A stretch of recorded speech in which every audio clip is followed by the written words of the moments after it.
Okay.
Hey, Bill, you can introduce Lou. Okay. I'm just waiting for us to go live on YouTube. I'll introduce the show and then you introduce Lou.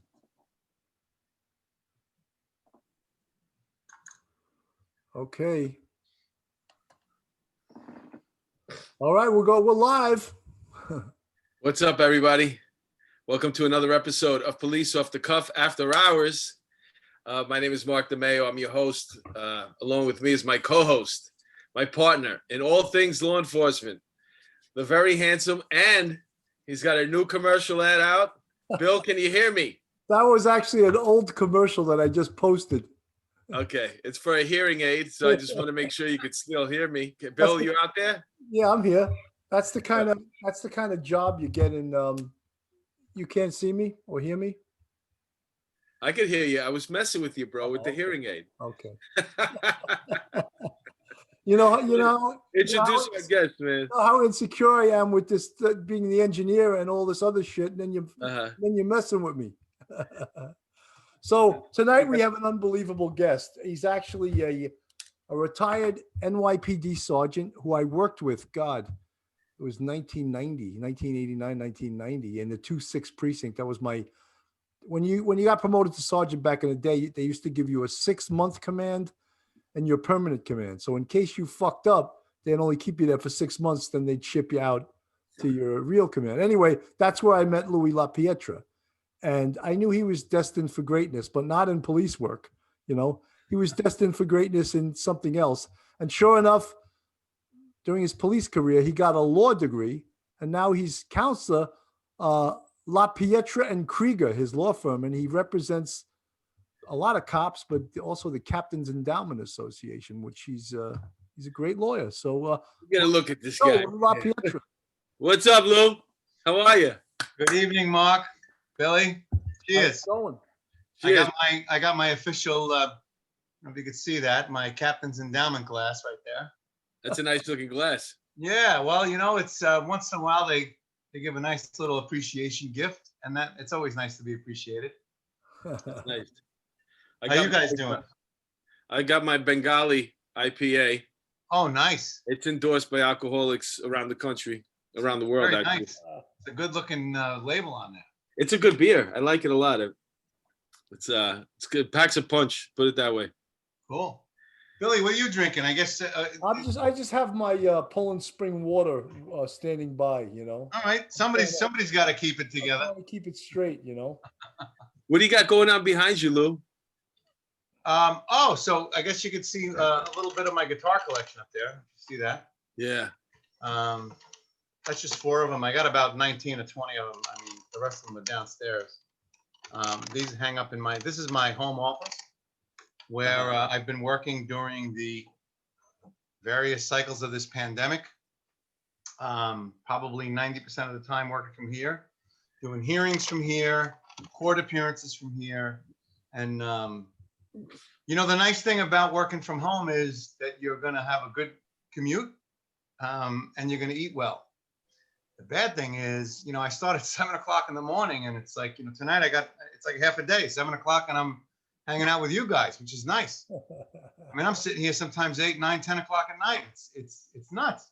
So Yeah. it, So Go in the office, take time off. it doesn't stop, in other are you words. are you saying that you're actually working more from home than you would at the office? Yeah, at least probably 50% more. Why is that? I think because you're at home and people figure, well, you're working anyway, and why not? They're going to call you up at normally somebody wouldn't really call 8, 9 o'clock at night, and for some reason those norms during COVID are gone. Now That's it's interesting. That's interesting Yeah. because you're home. It's kind of hard to not pick up the phone. yeah. And the thing is, so you're home, but you're not. You're locked in a room like this one. I mean, it's a nice little room, but still, it's I'm sitting in front of a computer monitor all day long, and I'm on the phone all day long. And then sometimes, my mother will call and say, hey, you haven't called me. I want to talk to you on the phone. I'm like, Ma, I love you, but I'm on the phone all day. I'd rather come and see you. Uh-huh. She says, no, come and see me. This is the COVID. Stay home. He's such an Italian son, man. It's funny. In the 2-6, Captain Bacino at the time, God rest his soul, he used to love it because he could speak Italian to Louis. They could speak Italian together. Uh-huh. Oh, Louis, this is so great. We could speak Italian, Yeah. That's nice, though. That's nice that that your mother calls. It's funny how things work out, that you're home, but there's a downside to it. The commute's better, but people know that you're home. They know that you're not going anywhere. So if you don't get back to them, what's up? It's exactly right. And we live in a society where nowadays more and more people want instant gratification. Uh-huh. You're on the phone, they'll ring your phone. You don't pick up the phone, they'll text you. Hey, I'm trying to call you. Right? And it's like, jump, man, jump. And, look, whether you're a lawyer or a doctor or a computer repair guy or gal, we're in the service business, man. Customer service is everything. Uh-huh. And, so while I could say, hey, I don't have a boss, I'm my own boss, but you become chief cook and bottle washer. And you got to make everybody happy.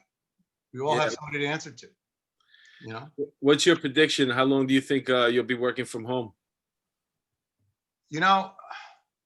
I think for the foreseeable future. I mean, 3 months, 6 months, 8 months, a year.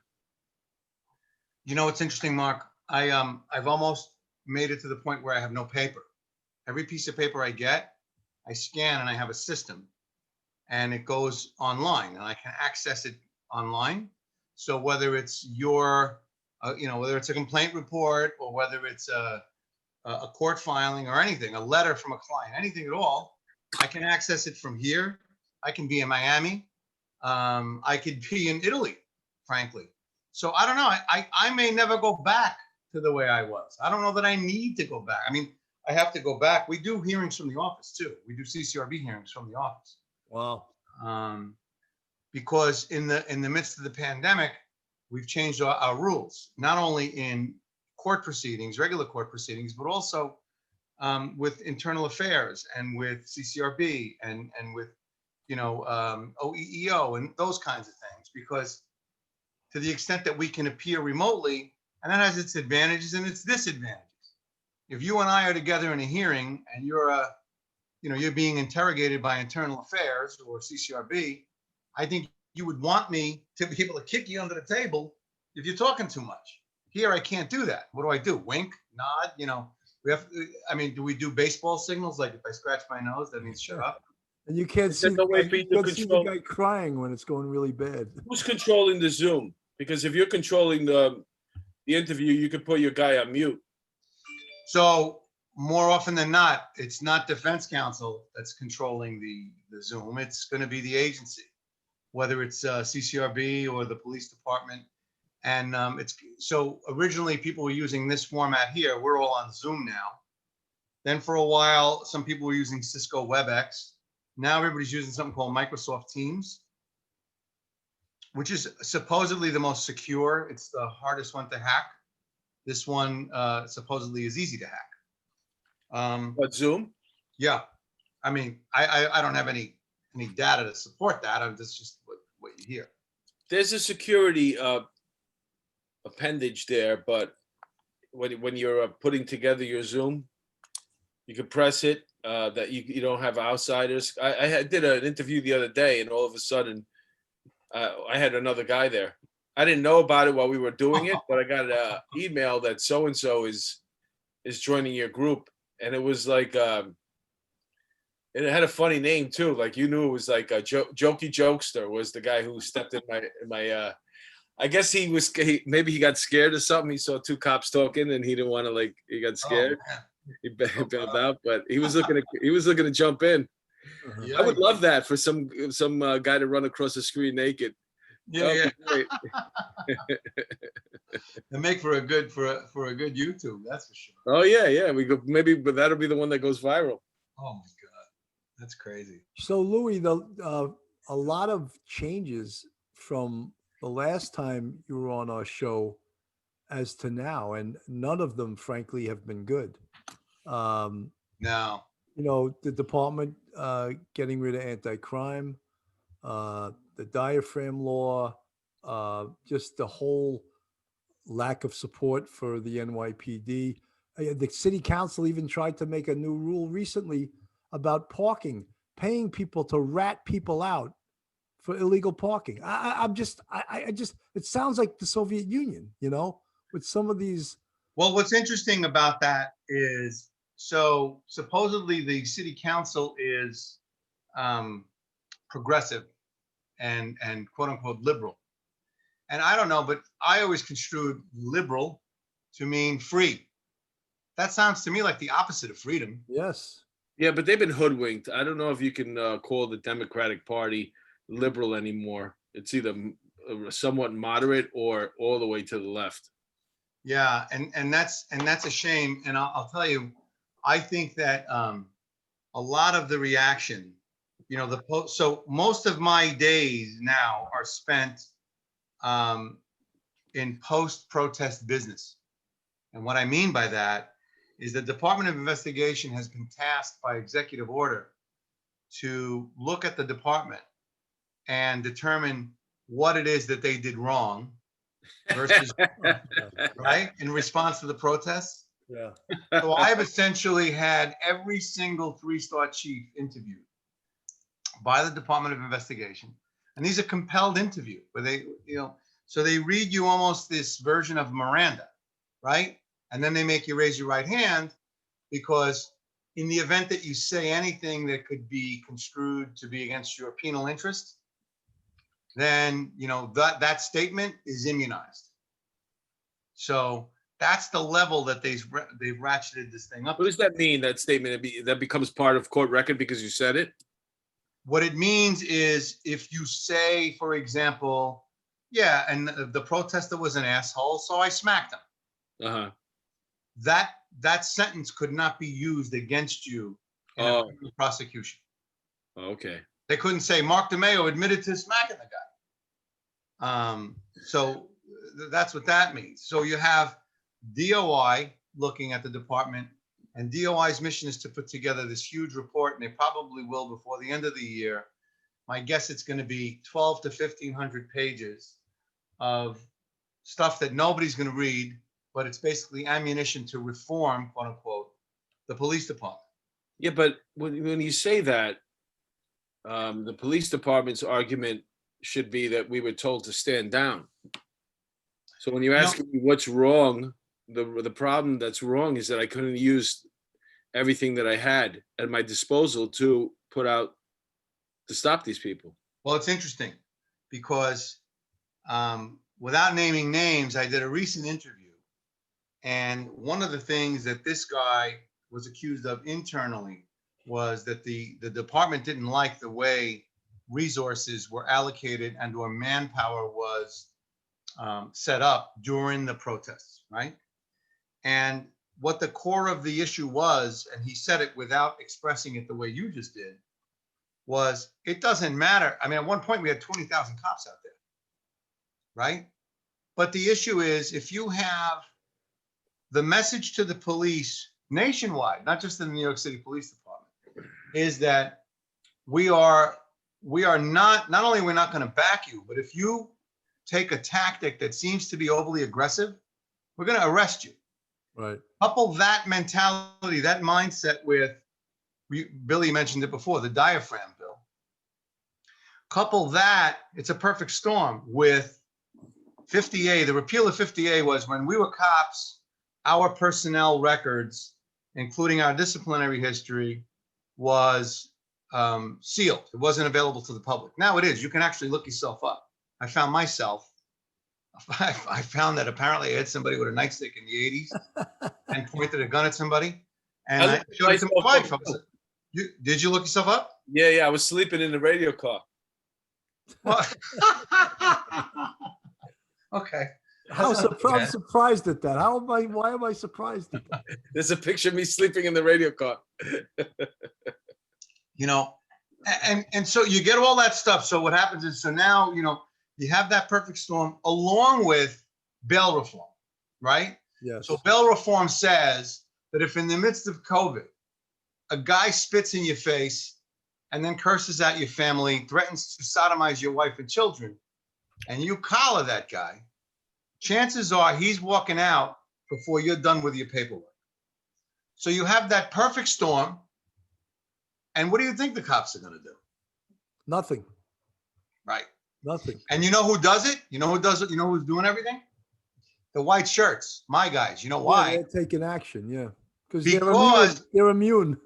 Well, but those guys, it's not that they're immune, not at all. They're getting jammed up left and right. Billy, I'm averaging 5 to 10 CCRB hearings a week on allegations of captains and above.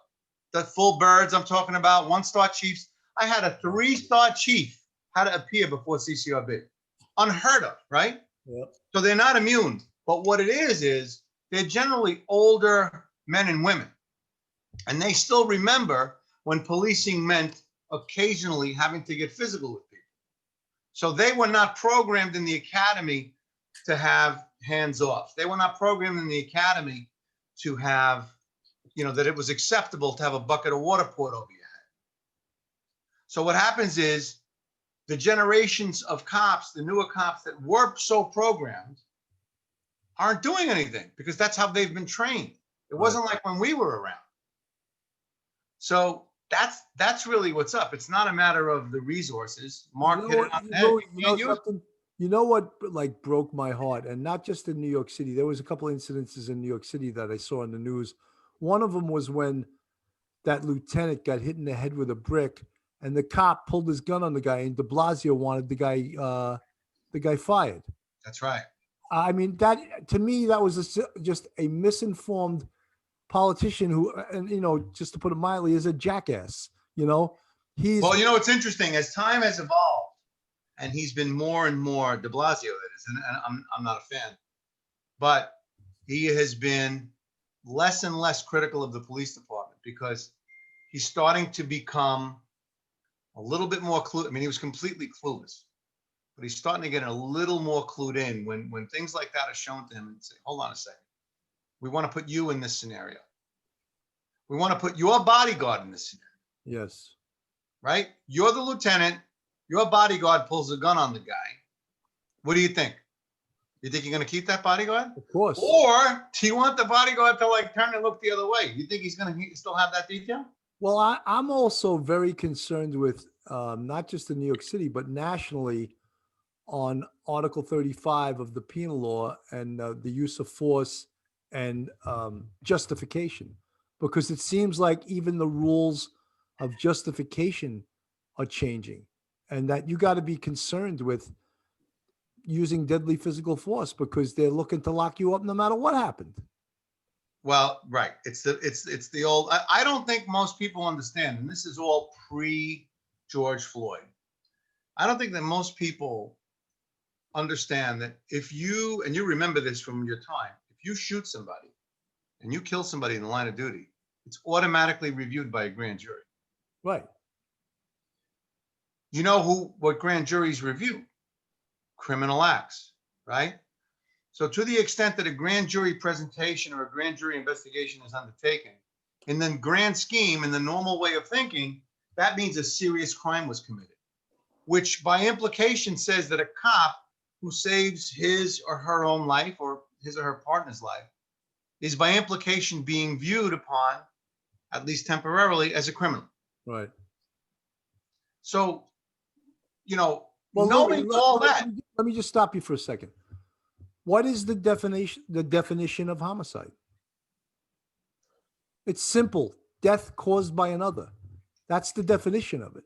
Death okay, caused by another. I'll agree with And that. it doesn't have to be criminal. You could cause someone's death accidentally. For example, restraint asphyxia. You could restrain someone, they could die from restraint asphyxia because their chest can't expand. And from being a lawyer, and the penal law, there has to be something called intent that no one ever wants to hear about, right? It has to be either recklessly, intentionally, criminally negligent, knowingly, right? To get a conviction for murder, or to get a conviction, period, right? But they don't ever look at that there is other parts to the law called intent, culpable mental states of mind, right? It's not necessarily put out into the public domain. What is put out into the public domain is that the cop essentially, in today's world, well, let me ask you guys, if you had a son of police age, would you advise him to become a cop right now? No. I have a son.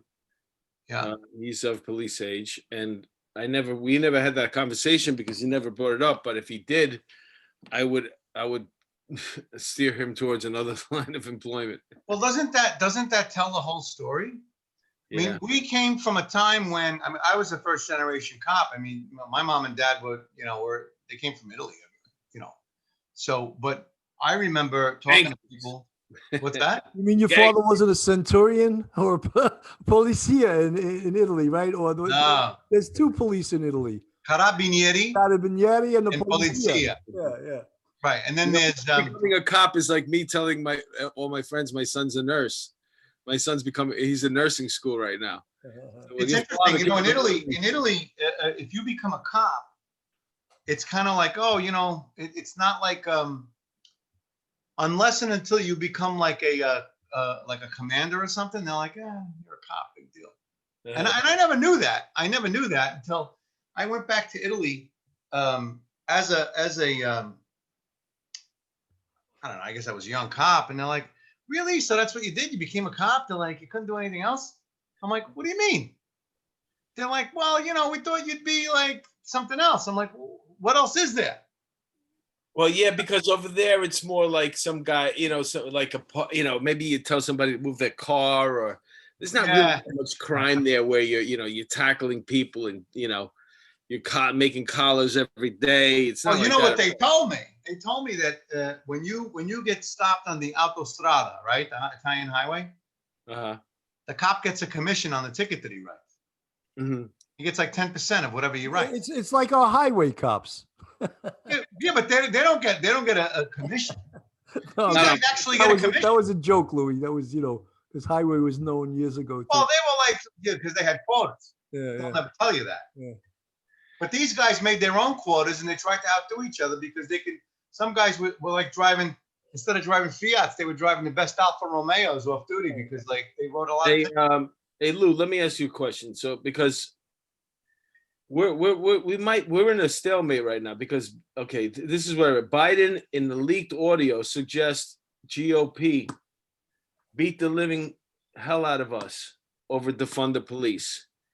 These it was supposed to be the blue wave in Congress and Senate, and it didn't happen. Right. And nothing's changed, and now we're up for Georgia's like we gained a lot of seats in Congress, put it that way, and we'll probably gain more. So if you have a president that's a Democrat and you keep losing the local elections for Congress and Senate and the mayor, whatever, the president can't do nothing. It doesn't matter. So my point is this: it's like they did shoot themselves in the foot. Where the blue states are in a bind right now. They got the progressives crying out for more. They won't back down at all on this defund the police, and everybody else is like a realist, and it's like, well, we can't do that because, you know what I'm saying, we're negligent on our job. So it could turn around right now. I think you hit the nail on the head when I like when you say that, by the way. okay, good. It I makes think me you hit the nail on the head. You know, you're right. There was no blue wave, and Biden is correct if he said that we got beat because of this defund the police business. He's absolutely right. Most people who you talk to, just on the street or in your family and your friends, I would think that most people are not about defund the police. I think most people want the police to be there to protect them because, frankly, in my opinion, government exists to protect me. If not, what do I need them for otherwise? I know. I agree. Right? So to the extent that people are saying defund the police, or a fringe element is saying defund the police, and that cost the Democrats significant seats in the House, and it did, that I see that as a good thing. I see that as a good sign, because people are not going to turn around and listen. It's a matter of time. Billy mentioned earlier, anti-crime is gone, right? Those guys were the wolves, or I should say the shepherds, protecting us sheep from the wolves. Yes. Now you take those guys out of the equation, and the criminal is emboldened, and it's obvious to anybody who turns on a TV set that crime is up, shootings are up. How do you turn around and justify, no matter what, no matter how you slice it, how do you tell somebody who lives on a block where the shootings are up 50, 60%, that everything's going to be okay? It's not okay. It's easy for us. You know, Louis, they talk about, neighborhoods that need the police the most, where the most shootings are, the most murders, the most violence, the most robberies. And those people want more police. But yet a lot of politicians accuse the police of a term called over-policing. This neighborhood is over-policed.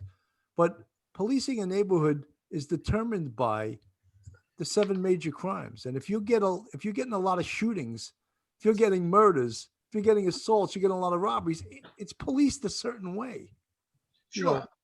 And But that's reality. And a lot of these politicians are not into reality. They're into fantasy. Right. The fantasy is that if you don't over police neighborhoods that have a high rate of index crimes, like you just mentioned, the fantasy is that somehow those crimes are the stats are going to go down by themselves. The problem's going to fix itself. Right. It's never going to fix itself. It has never fixed itself historically, right? So it's not going to start now. If, in fact, there is not any safeguard in place, I mean, look, everybody condemned stop and frisk for that same reason. You mean stop, question, and frisk? Stop, question, and frisk. Fine. The bottom line is, they keep talking about that there is no correlation between a lesser number of stop, question, and frisk and a crime reduction. But how do you reconcile that with what's happening now? It's a slow process. It's not right away. When stop, question, and frisk was deemed to be something of the past, it took a while for the people in the street who were willing to walk around with a gun. I think it took a while for that individual to figure out that, hey, I'm okay. I'm not going to be stopped, questioned, and frisked. Right. You know what? It took a while. And now they're emboldened. They're shooting during the daytime. They're shooting on crowded street corners. Did you see what happened in Yonkers a couple of months ago? Yes. In the middle of Getty Square, if you know Getty Square, this is not unique to New York City. This is, it's a cumulative effect. What happened? I'll tell you in Yonkers. So basically, there's a guy firing, and a bunch of cops chase him down, and it's like essentially a gunfight in the middle of a crowded street. When the cops finally corral the guy, a bunch of them jump. Actually, the cops, I don't think, ever fired a round. I could be right. I might be wrong. I don't think the cops, they showed tremendous restraint. But at some point, they had to wrestle the guy. Right. If that was in New York City, they could have been charged under the diaphragm law. Right. Right. Well, you wanted to go ahead, Mark. I know you want to say something. I'm sorry. No, I forgot what it was. It's okay. Oh, one of the things is some of these progressive ideas are really baffling. Like John Jay College, the old president, Jeremy Travis, Sure. he came out with this report using all leftist John Jay College professors and wrote a report on how you can drop violence in a community without the police. You know what's funny though? That's what I was I'm going glad to say. you laughed because it is I'm funny. going to tell you something right now. We have a perfect example of what's going on in Minneapolis right now. And I think, you know what? This is a country. It's a union. It's 50 states. You can go and there's different laws in every state. You know, in Texas, you can carry a gun right on your sidearm. Over here, you can't have a gun. So why not let Minneapolis do what they want to do without the police? The city council voted for it, and let's just keep an eye on it. Maybe they'll figure it out. It could take a while. A lot of people could die, but let them have it. Let them have a go at it. Because I don't know. I watch movies. I never Didn't they try that in Seattle and Portland? How'd that work out? What? No, but they had a weekend. I'm talking about because this way, if you're a criminal and you want to commit crime, you just go there. You know what I'm saying? There's no police there. Look, it's like Chicago. Every single weekend, there's between 25 and 30 people shot, at least 5 to 10 people murdered. And it's basically being allowed to happen. Yeah, but she always looks shocked, though. She's a moron. She's always like this. You know, her and de Blasio, should get together. Two morons. She looks like yeah, right. She's like this. What's that? A Beetlejuice. But I mean, that should be intolerable that's happening.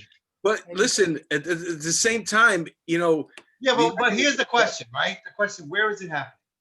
I mean, aren't there some really Tony suburbs of Chicago that it's not happening? Right? I have my brother-in-law and my sister-in-law. I'm divorced now, but they live there, and they live wherever they live. It's fine. There's one area of it, and that's the irony of it all. Is just that the whole BLM movement, and yet these neighborhoods that are plagued with this violence are usually minority neighborhoods. Not usually, always. Always. And they're Black neighborhoods. So if you really wanted to do the work, that's where you start. You start asking for resources. Can we get more police here? We want to save Black lives. For every, I don't know, incident that you see now is nationwide where there's a police. And it's interesting because I guarantee you, if you were to poll the people who are, bolting their doors and putting iron gates on their windows and ask them if they wanted more police, I guarantee they say yes. So who is it that they're appeasing? Some fringe element that says defund the police or do away with the police? Well, the problem do they really have that much political prowess? The problem right now is kowtow to them? the people that scream the loudest via social media are the ones that we go to and we listen to. It doesn't have to be the biggest group anymore. So like look at Congress, for example. They call them, what do they call them? The squad. There's 4 of them. Maybe now there's 5 of them. I think another one joined. There's 6. But my point is that they're the ones who are like scaring everybody. And it's 4 or 5, 6 people now. And how many seats in Congress are there? They could shut them out in 2 seconds. But those are the ones who are on. The hypocrisy is really, it's actually funny. I mean, Bill and I both live in Northern Westchester. Northern Westchester is essentially pretty quiet. Nothing really happens here in terms of major crime. AOC was born in the Bronx, I guess, raised, went to school in this same Northern Westchester. Yeah. Right? So how is it all of a sudden that she's in touch with urban blight? How does that work? How did she sell that? She doesn't even know the law. Just like J-Lo. If you've ever heard her talk, she doesn't even know the law. She has no clue about the law. Yeah. Well, there's a couple of different train of thoughts with her. I've heard people say that she can never run nationally because nobody even knows who she is, and Oh, I think they do know who she is. I think she's made quite the splash. Mark, she won twice. That's scary. you're talking about a tiny little area. I'm talking about nationally. But she gets on a national when I think during the debates, I think Trump actually, mentioned her name, gave her legitimacy. I think that there's been a lot of when they talk about the radical left and the squad, just by virtue of the squad is known nationally. She's part of the squad. What I'm saying is that it's not a lot of people, but they're loud. And social media gives the opportunity for the loudest voice. Everybody else is going about their business, and then you have these people crying and saying really radical shit. There's no answer to it really, or major response to it. It's just that's the only music that's playing in the background. Yeah. So we think it's everywhere, but it's really not. Until you look at the laws and what they set up right now, trying to placate because they're scared of these freaking people. This is a question I have for you guys. We're all retired. We all enjoyed our careers in the NYPD. If you were in the NYPD now, in today's climate, and well, Billy, you were a supervisor, what would you tell your cops? I would say make sure that you get home safely every day, and don't go out on a limb, because the rules of engagement have changed, and you got to protect yourself and your family more. And that's sad, because we used to always think about protecting the citizenry. Right. And I did 6.5 years in anti-crime. Let me ask you. I love nothing more than to grab the mutt that just knocked some woman down and grab the purse. And, we came out of nowhere and locked the guy up. I love that. To me, that was one of the greatest feelings in the world. But these days, there is no anti-crime. You got to be careful, because you tackle the guy now, You wind up sitting on his chest. You could be a cop. We're coming into a situation right now where the vaccine's coming out. So at some point, things are going to change, and basically overnight, when a certain amount of people get vaccinated. That guy in Staten Island that was claimed his bar an autonomous zone, the sheriffs went in to get him. Okay, it wasn't, for some reason, they didn't ask the local police department to go. They made the sheriffs go in there and get him, because they knew they weren't going. I don't know what the one. Regular police, they shouldn't have to enforce that. My point is this: it's just the sheriffs upstate denied. They said they weren't going to enforce the Thanksgiving rules by Cuomo. It's happening all over the country. That's where the interesting part comes in, because these people, to wield their power, even though they need the police, because they don't really have an enforcement other than their voice. Right. So in the other hand is, now you're going to get into a situation where if we'll see how much longer this goes. Another bar decides they're going to claim autonomous zone. Maybe there's 5 of them. Maybe there's 2 delis in a diner that say, fuck it. The vaccine's out now. We're opening up. Now, the only enforcement that you have, you could say all you want as a mayor, as a governor, if you don't have the arms, the tentacles to go out there and actually enforce it. And if these people aren't doing it, you're lost. So you're powerless. Now you're going to have to regroup and say, okay, and you're going to have to change, because you don't want to look like an idiot. You're going to be like, okay, we're opening up the restaurants again. Everything's fine. Well, it's good in a way that they get a taste what federal officials feel like when New York City and California become sanctuary states and refuse to enforce immigration law, which is a lot more serious than a bar that opens with and stays open.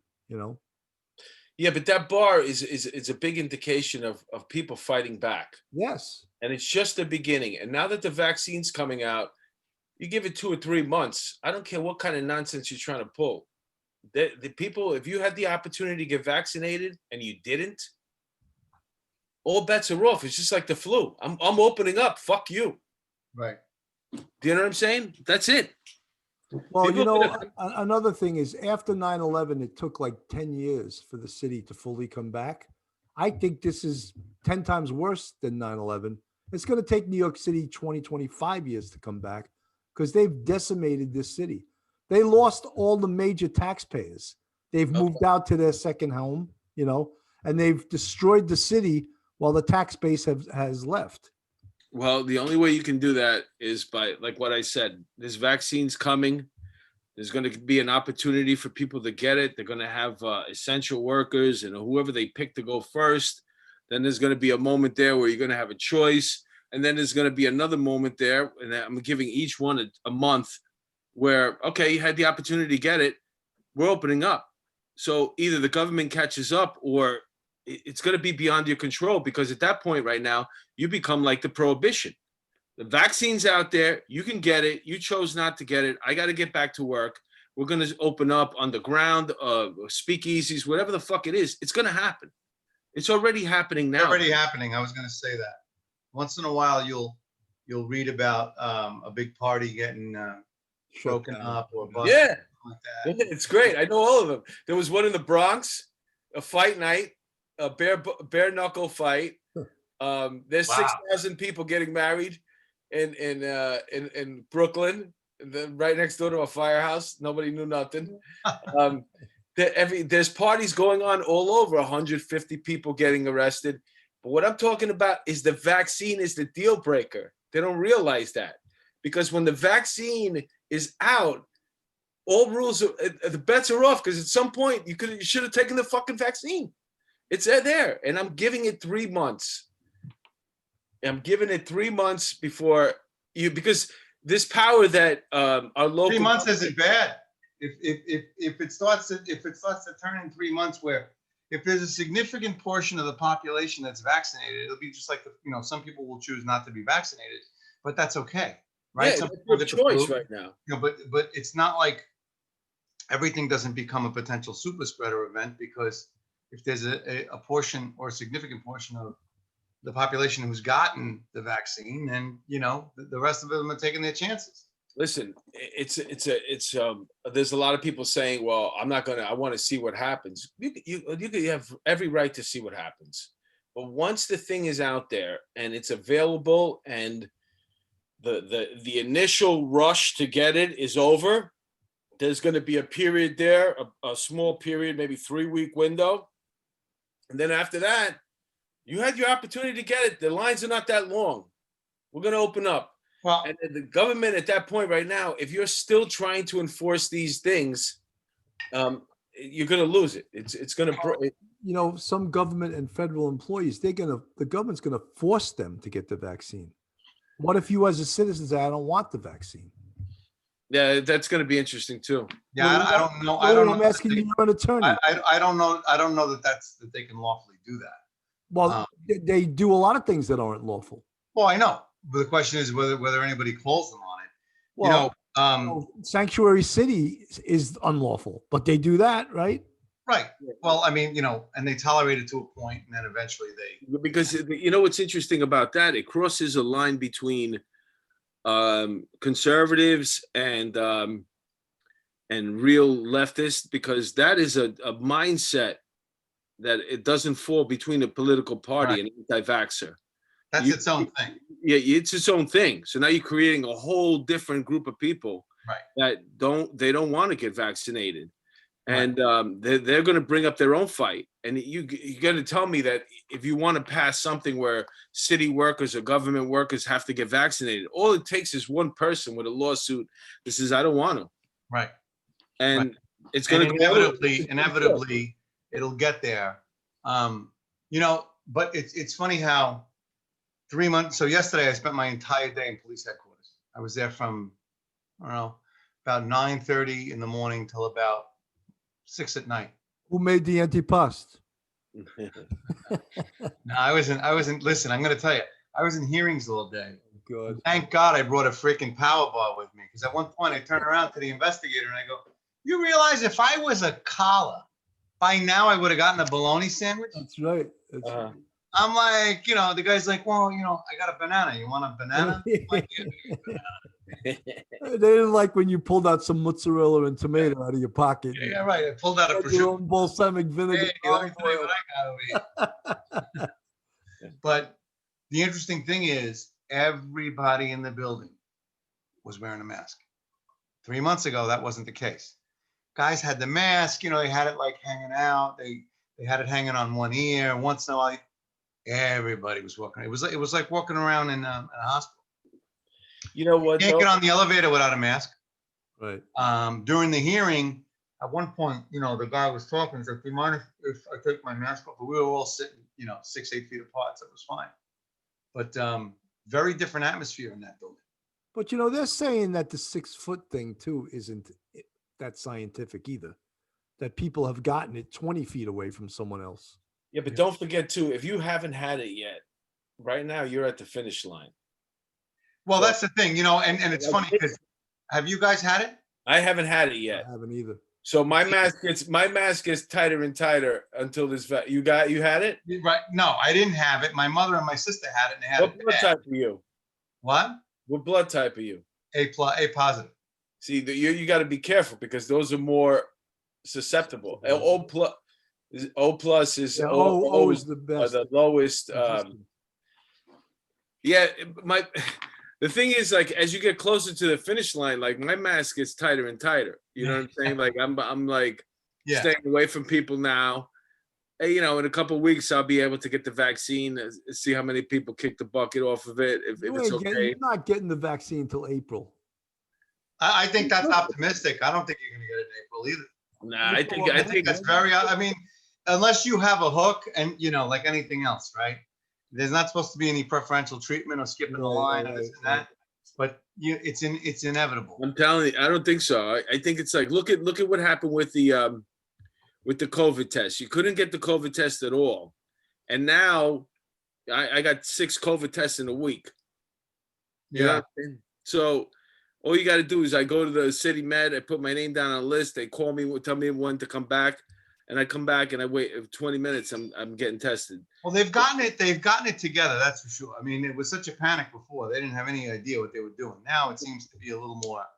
The problem is just that it's a two shot thing. So how many people are going to come back for the second shot? And the second shot, do you guys know how much space between shot 1 and shot 2? I think 3 weeks. 6 weeks. 6 weeks? Yep. All right. But there's certain companies, it's only 1 shot. I think Pfizer might be you have to get it 6 weeks apart. But something, you got to wait to see what is the reactions from a lot of people. A lot of people are going to get sick. People are going to die from there's a certain amount of people. Well, if you're somebody with allergies, with severe allergic reactions to things, like the kind of person that walks around with an EpiPen, right? You got to watch out. According to the latest is if you're somebody who could go into anaphylaxis because you have a severe milk allergy, peanut allergy, right, penicillin allergy, you could have an adverse reaction. I used to date a Greek girl named Anaphylaxis. Was she shocking? Yeah, my rim shot, did you? Well, you know what though, that goes to reason. I mean, it stands to reason because those are the people that are most vulnerable. Yeah, it's always that one more thing, that you go to the doctor, it says, hey, you're a little overweight, your blood pressure's high. If you get one more thing, you got diabetes, high blood pressure. If you get one more thing, this is the one more thing. Yeah. You want a second opinion? You're ugly too. That was the greatest Dangerfield joke ever. Oh man, God bless Ronnie Dangerfield. Oh my God. I won't even try to do it. It's closed. They closed the club, man. Club closed, yeah. Oh, it did? It went out of business? Yeah, I don't think they went broke from spending money on the decor because it was the same as it was in the. It was the same like in the 80s. Yeah. I remember going to see Andrew Dice Clay there. Oh, he was the headliner. And I was on a first date, and there was 2 tables available. One was in the front, and one was way in the back. And the guy goes, "Which one do you want?" And I said, "Put me in the back." Thank God. You didn't want him picking on you, right? Listen, the guy who took my table got destroyed. The guy, he must still be psychologically scarred to this minute. I mean, destroyed. The guy was with an attractive girl, and what Dice Man just went off on this girl. I mean, oh God. I mean, my God. I've heard the Dice say, "Hey, does she give good head?" Oh. And the guy goes, "How do you think she got that way? Practice." Oh yeah. All that kind of stuff. Right. Constantly. I got to know the Tony. How do you say that last name? Levablanco? Lobianco? Lobianco. Yeah, that was the actor. Lobianco. He was an Italian guy. He played the bass in the band that used to perform before Rodney went up. Originally, the club was a band. And then he came to see Rodney, and he'd do an hour after the band. And every once in a while, he'd have a friend pop through, and he'd give him some stage time. And then it evolved into a comedy club. But Tony was the owner, and he was the co-owner with Rodney. Wow. And I used to perform there, weekly, daily. And wow. Tony used to tell me stories. And he said, it was just come out of nowhere. Like I'd be by the bar with him, and he'd go, Joe Namath sat right here. And he pointed to me. It was outside the showroom. He goes, the place was packed. We had to set up a table for him and his girl here. And he goes, the guy had 2 steaks. The reason why he mentioned that to me was because he was taking care of Joe Namath. And it bothered him that he had 2 steaks. You know what I'm saying? Like, because he didn't charge him? Yeah, it's like Joe Namath. In other words, Joe Namath. About Joe Namath and the fucking Jets. You know what I'm saying? He's playing right now. It's not the old Joe Namath. Joe Namath in his prime, coming there to eat dinner, and he had to mention that to me. Yeah, the guy had 2 steaks too. The fuck. I love that story. I never forget that story. He's like, he had 2 steaks, not even 1, 2. Yeah, the guy had 2 steaks. That fuck. Hey, pro athletes take more shit OTA than cops. Yeah. So that place had so much history in it. You know what I'm saying? Oh yeah, that place was. I enjoy. I mean, the food was terrible, though, man. I remember the food being like just god awful. There was a guy down there, and if you were performing, you go down there, you order you could have a couple. There was a couple things you can get. Obviously, a cheeseburger with French fries. You can get chicken wings with French fries, and you throw the guy $2. And the thing was, never give him 3. Why? Because you spoil him? Yeah. So when he started performing there, you tell the other guy, the new comic there, you said, "Listen, go downstairs. If you're hungry, go downstairs. Give the guy $2. Never give him 3." That's so funny, man. Oh my God. Hey, there's some really good lean beef behind this counter. Oh man. Serpico, remember that one? Yeah. That's an interesting scene too. Gave me all the fatty meat. There's some really nice lean beef back there. You know what's interesting? I recently, I have a friend of mine is a retired sergeant. But he retired in the 70s, and he was an anti-crime sergeant even during the Harlem riots. Right? He owns a very successful jewelry business. He's a big watch dealer. And he's got a store on Central Avenue in Hartsdale. And he actually knew and worked with Frank Serpico. No kidding. Yeah, he remembers the whole thing. He remembers Frank Serpico. He remembers, he said Frank was always an eccentric guy. Like he walked around with no shoes. That he'd walk around the station house and the guy had no shoes. Like he'd have flip flops, but he would leave them under his desk and forget that he wasn't wearing any shoes.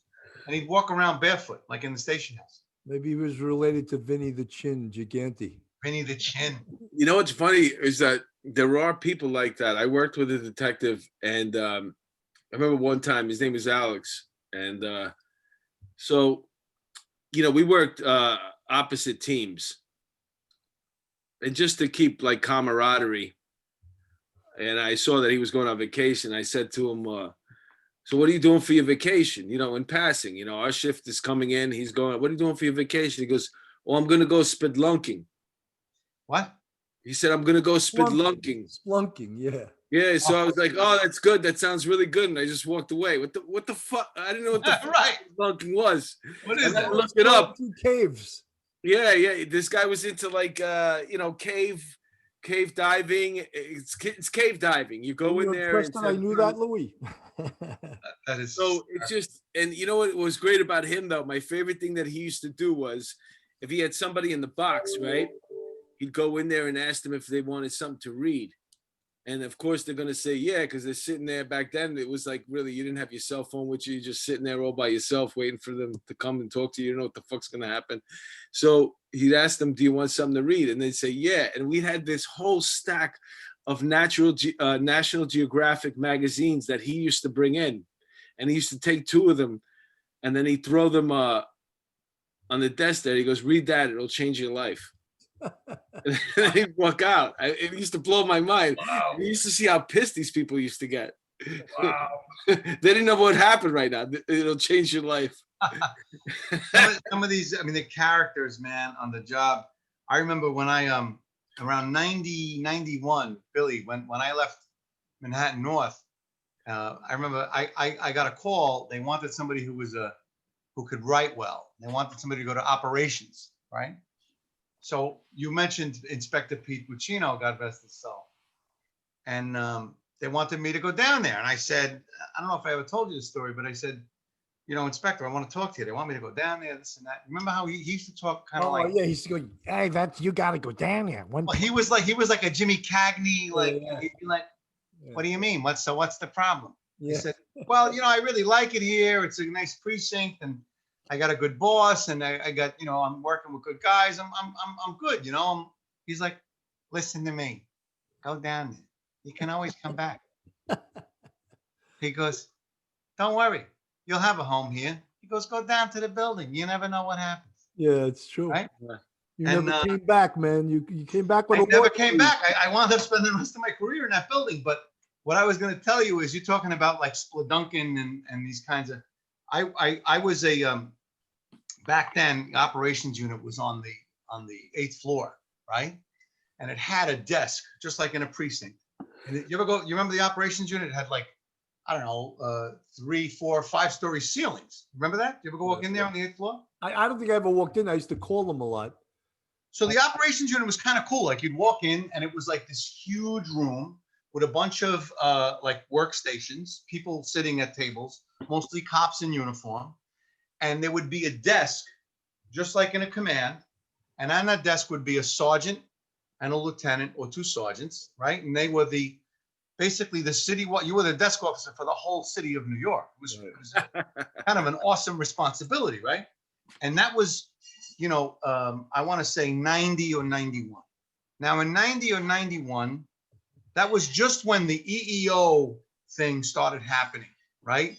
The department was not really especially keen to listening to women on the job, yes. Or especially trans people and gay people. Right. That didn't exist. Hold on a second. I just got to shut my door. My wife's clanging dishes in the kitchen, and you don't have to hear that on YouTube. But so anyway, there was one guy who was an old-time lieutenant with a serious brogue, right? God bless him, Jeff Henue. And Jeff, you know, sometimes when you either wore a uniform or sometimes you got dressed in a suit. Depends on what you were doing. And I used to like to dress real nice. You know, Italian guys like the double-breasted suit with the nice, you know. Yeah. So he would always say to me, oh, where'd you get that fucking suit? What are you in the fucking mob? He goes, right? So he goes, at one point, I decided that I was going to fuck with him. He used to fuck with me, so I wanted to fuck with him. So I call in. There was a guy who'd work a tape room. Now, there was a guy's job in operations was to monitor every news channel, take a VHS tape, and make a tape of everything having to do with the NYPD, whatever it was, right? Because that had to be reviewed. We worked for on the news. Yeah, they used to have all the news stuff. But it was a tape room in there. So it was like a room. It looked like a TV studio. It was like, you know, TV monitors and tapes. And the guy who worked the tape room was a guy named Rusty Perez. And Rusty Perez was a big Hispanic guy, looked like a lumberjack, with glasses. So he looked like an intelligent lumberjack, but he spoke very, very effeminately. Oh, I God. mean, to the point where he'd be like, "How you doing, Sarge?" You know, Yeah. like that, right? He sounded like J-Lo. So I decided that I was going to fuck with Jeff Henu.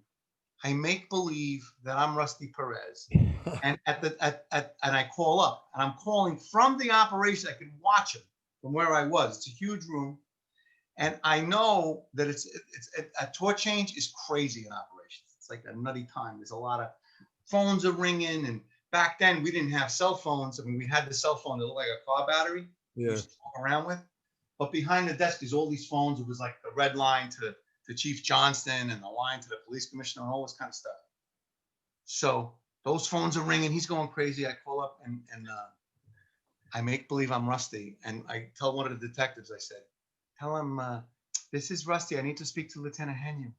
So he goes, what is it? What is it? Tell him I'm busy right now. And he goes, he's busy right now. I said, "It's very important that I speak to him right now. I need to speak to him right now." So he goes, "All right, Rusty, what is it, Rusty?" He goes, I go, "Lieutenant, I'm not feeling too good. I need a day." He's like, "What's that now?" I need an E-day, Lieutenant. I'm not feeling too good." "Oh, well, are you sick, lad?" "Listen, Lieutenant, I need the day. I don't know what to say. I need the day, man." He goes, "Well, now, Rusty," he goes, why don't you call sick? Why are you calling in for the day? You seem to sound fine to me." I said, "Oh, so in other words, I can't have the day, but the cop can have the day, but I can't have the day because I'm the way I am?" "Okay, Lou." He goes, "No, never mind, Rusty. You can have the day." Bang. Right? So he's sitting there and he's like beat red. Right? So with that, not even on cue, Rusty comes out of the tape room, and I see Henu look, and he goes, "What the fuck is that now?" Right? So I woke up and I go, and he goes, "Rusty, didn't you call in for the day?" He goes, "No, Lieutenant, I'm standing right here. What call in for the day? What are you talking about?" He goes, so I woke up, I go, "Jeff, I'm fucking with you." He goes, "You dago bastard. I'll get you, you dago bastard." He goes, "You fuck. And I know you got mob ties too, you fuck." He goes, that's what he said to me. He goes, "You in those fucking suits, you got mob ties." You know, Louis, I think you went down there. They used to have this real old hairbag that used to answer the phone, you know. And one time Pacino tells me, we call it 8 juveniles for a robbery. He goes, "Make sure you call operations."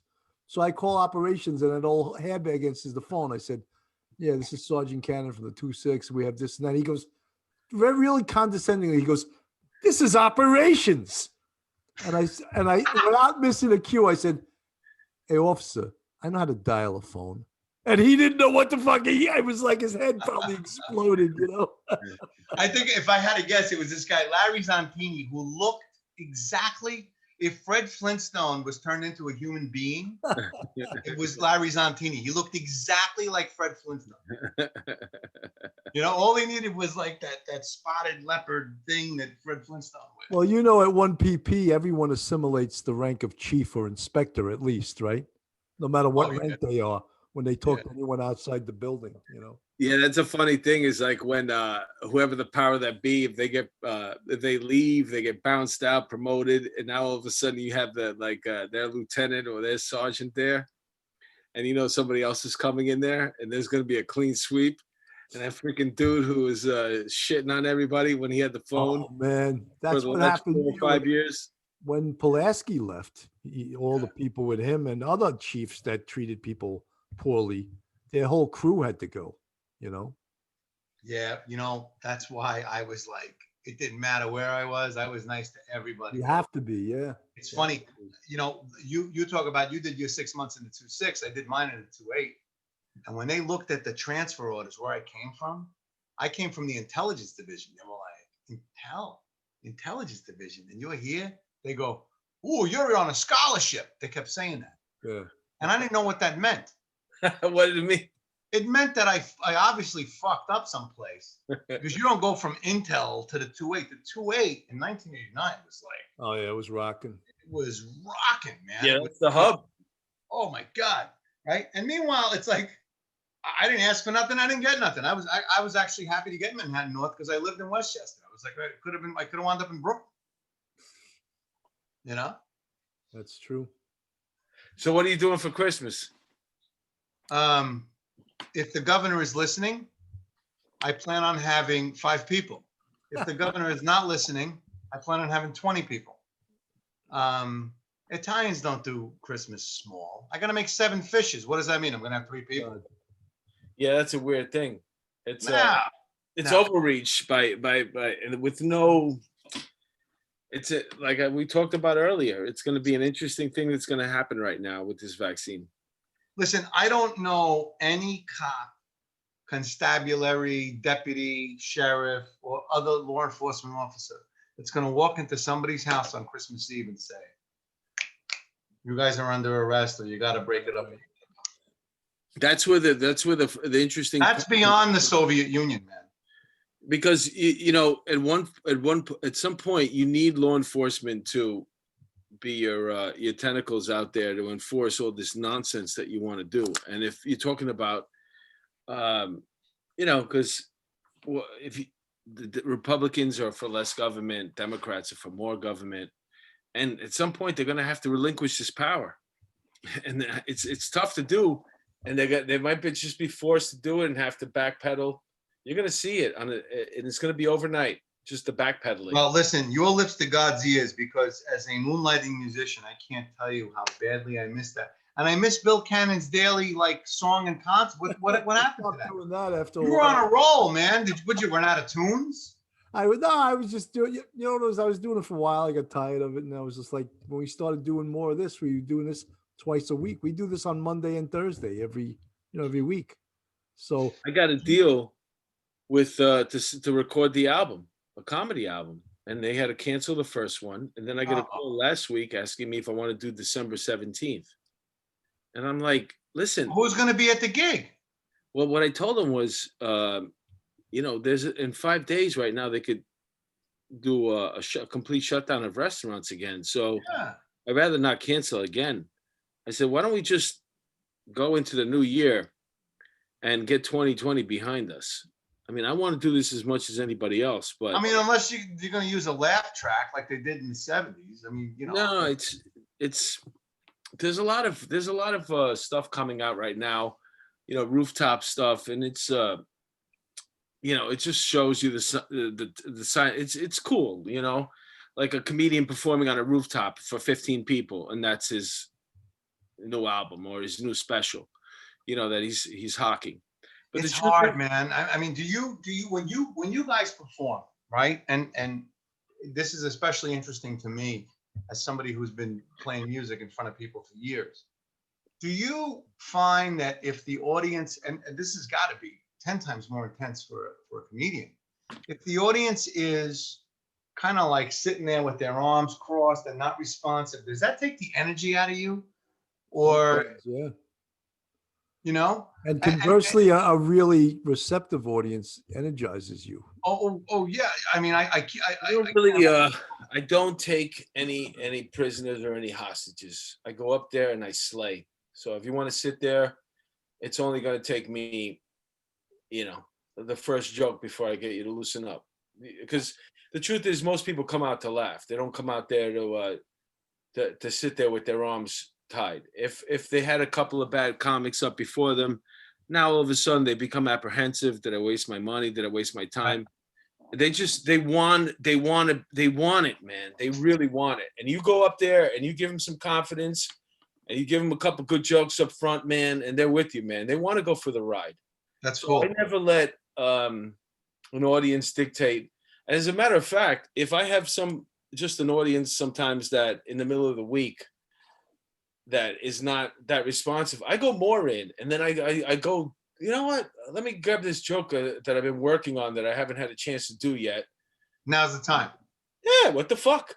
Yeah, so, right. Another loser. I never let the audience dictate what I'm gonna do. You know what I'm saying? And if you want to give me a hard time, I go more in.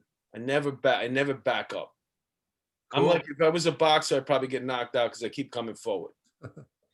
You know what I'm saying? I don't back up.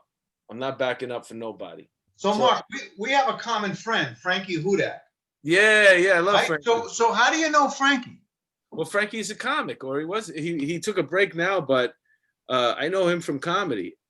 And then I bumped into him again at a party not too long ago. The funny thing is that I showed up, I bought a bottle of vodka for the party, so I don't show up empty handed. But then on the ride there, I took a hit or two. You know what I'm saying? So when I show up, I'm handing the bottle to the person in the house, and I'm like, "Thanks for inviting me." And then he goes, he drank out of that already. And I'm like, "What are you talking about?" And he goes, Yeah. "No, by the Have way, a little backwash. Have some COVID, absolutely. you could just tell by the way I was holding the bottle, the fact that I didn't present it this way, like by the bottom of it. I was holding it by the top when I gave it to them. I was hoping they would just take it and put it down with the rest of the bottles and not notice." But they noticed right away. So I was like, "Yeah, it's an hour ride." Yeah. I needed a little something. Yeah. Wow. Frankie and I played Italian weddings in the 80s, man. Yeah, he's a good guy. He's a good drummer and good singer too. Very talented. Yeah, and then he had a DJ business for a while. Now he works for Yonkers. Oh, he works for the city? Well, he does he records and films all their stuff. Oh, cool. Anything that goes on over there that requires some filming and stuff. But yeah, he's very, very talented. And he's a great guy. He reminds me of somebody that I would have hung out with. I grew up in Astoria. Yeah. He's exactly that guy. Like a living embodiment of the 80s. We had a lot of laughs in the 80s. We played these, and I'm talking about, when I say Italian weddings, I mean like 80% of the songs were sung in Italian. Oh, He sang them. And before he joined that band, he was in a big, in the 80s, the wedding scene was such that all the Italians would outdo each other with a big production. And all of that production included the biggest, most expensive band you can hire, right? And some of these bands back then were getting 10 grand to do a wedding. wow. Yeah, it's like Greek bands too. Yeah, some good ones.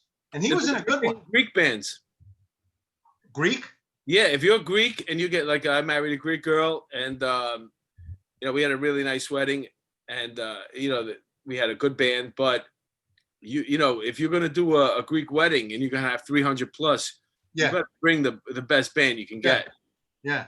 Well, I got a 300 plus wedding coming up in June. My daughter's getting married, and we got 300 plus, and hopefully they'll have their act together, and we'll be able to have it.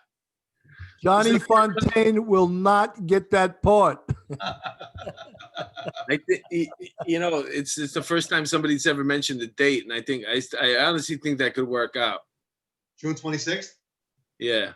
I hope you're right. If I'm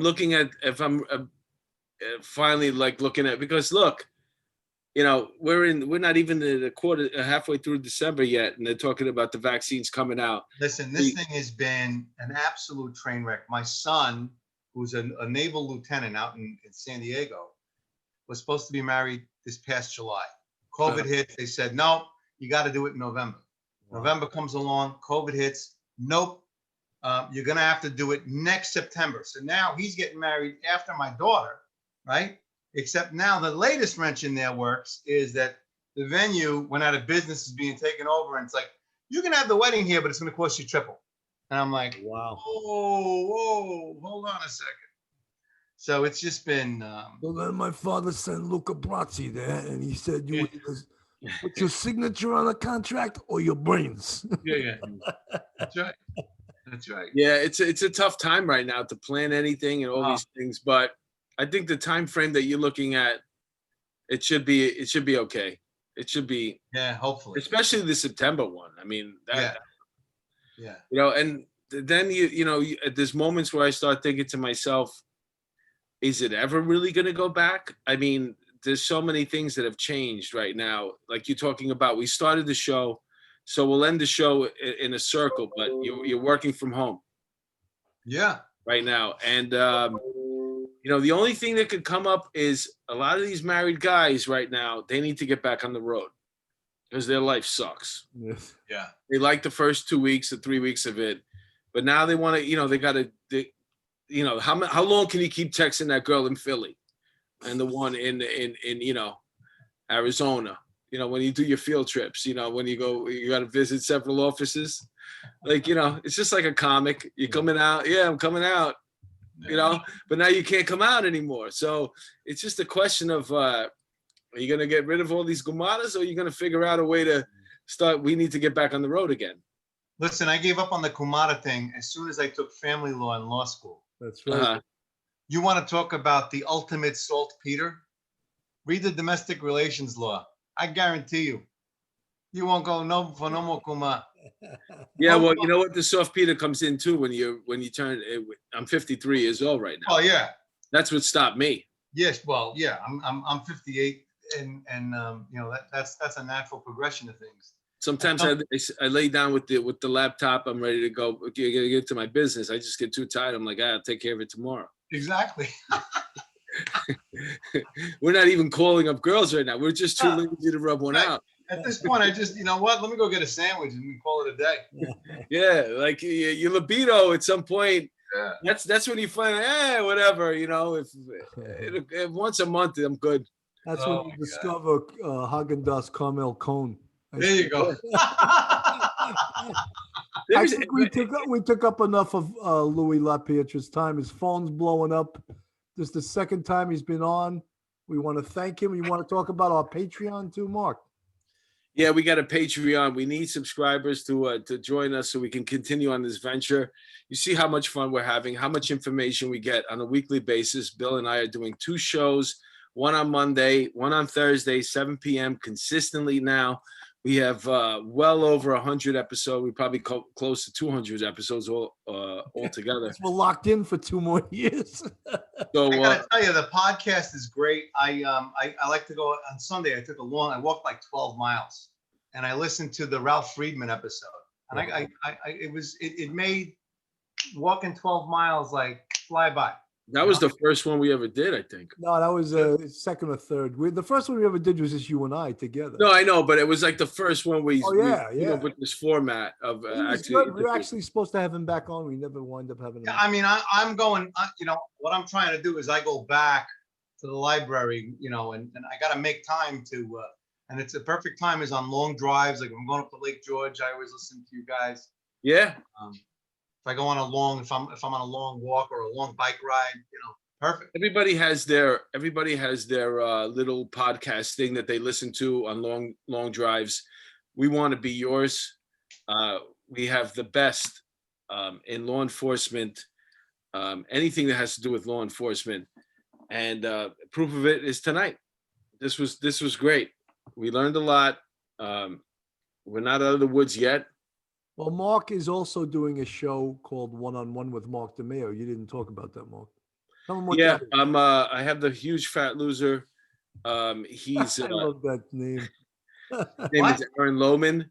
As a cop, he calls himself the huge fat loser. Well, what he has is a huge Instagram following because he was obese. He came from a family of obese people, got on the job and decided overnight one night after having a nightmare that he doesn't want to be like that anymore. And he changed his life around. And now he's a bodybuilder. I mean, the guy has an amazing physique.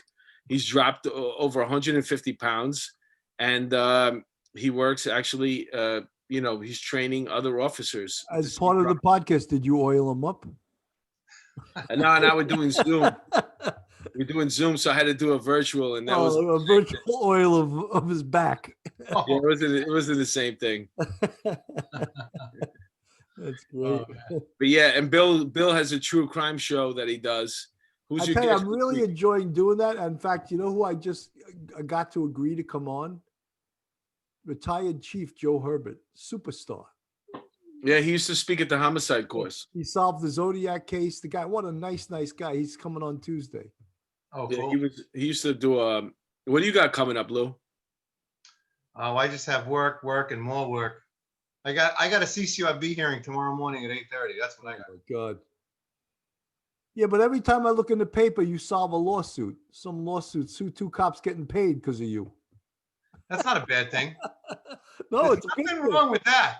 Why, if I You had got- someone to sue, I'd hire you. Yeah, You yeah. got a beautiful family, Lou. I always Thank look at your pictures on Facebook. God bless you. Thank you, Mark. Thank you. Merry Christmas to all of you. Same to you. And tonight's the first night I have Hanukkah, so happy Hanukkah if you Yeah, celebrate. happy Hanukkah. And thanks for coming on with us. Thanks for having me, guys. Always good to see you. All the best. All right, Take good care. night, guys. Bye.